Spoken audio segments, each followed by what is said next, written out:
everyone, today we'll be going over what Dun & Bradstreet is, all under 5 minutes, and without any further hesitation, let's get started. Dun & Bradstreet is a viable crediting tool to assess a business's financial strength and assess a business's risk. Here are the following indicators that Dun & Bradstreet uses to assess a business's creditworthiness. First, indicated by the financial strength indicator, which is based on net worth and issue capital.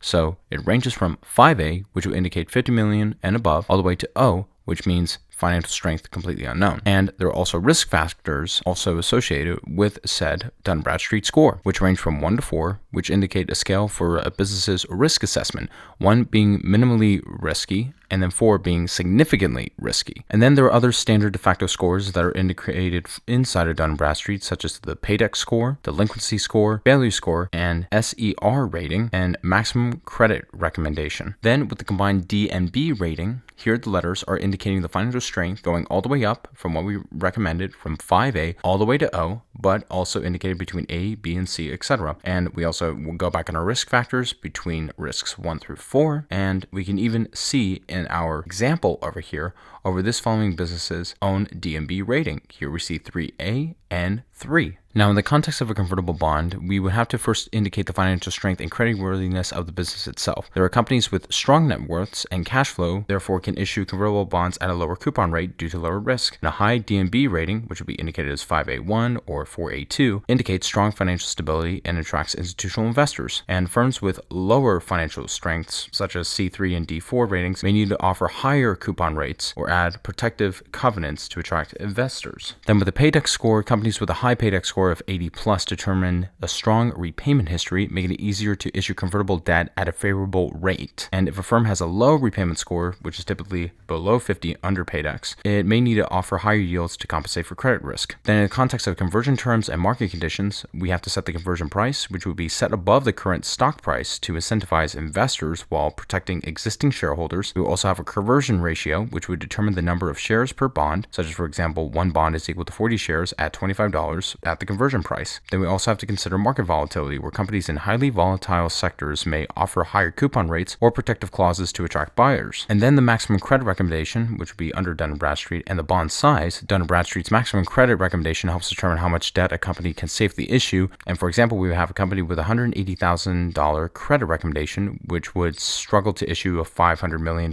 in convertible bonds without strong collateral or institutional backing, which is essential for convertible bonds. If we were to see a more in-depth example, let's say for instance we have company A with a strong credit rating from Dun & Bradstreet of 4A1 and a PAYDEX score of 90 plus. They have a bond offering going on for $500 million with a coupon rate of 4.5%, which is low due to strong credit rating. And then we have a conversion price of $30 per share at 20% premium over the stock price, and the conversion ratio will be 33.3 shares per bond, which would be indicating for every single $1,000 bond would be $30 at the conversion price. And then the call provision will be callable after 5 years at 120% of face value from its initial bond. And then the put provisions, where the bondholder can sell back at face value after 4 years. Then company B, on the other hand, where they are indicated with a weaker credit rating from Dun & Bradstreet, which would be B3 and a PAYDEX score of 60, they would have a bond offering of $250 million with a coupon rate of 7.5%, which is typically higher due to credit risk. And then conversion price would be $20 per share at a 10% premium over the stock price. And then its conversion ratio would be 50 shares per bond, which would be indicating for every $1,000 bond can be converted into shares when the stock price hits $20. And the call provisions would be callable after 7 years at 115% of face value, and put provisions where bondholders can sell back at 95% of face value after 3 years. Overall, a high D&B credit rating allows companies to issue bonds at lower interest rates while setting more favorable conversion terms. And PAYDEX and risk scores affect investors' confidence, where companies with poor repayment history must offer high yielding or productive clauses. Then the company's market position, net worth, and stock price influence the bond structure in total,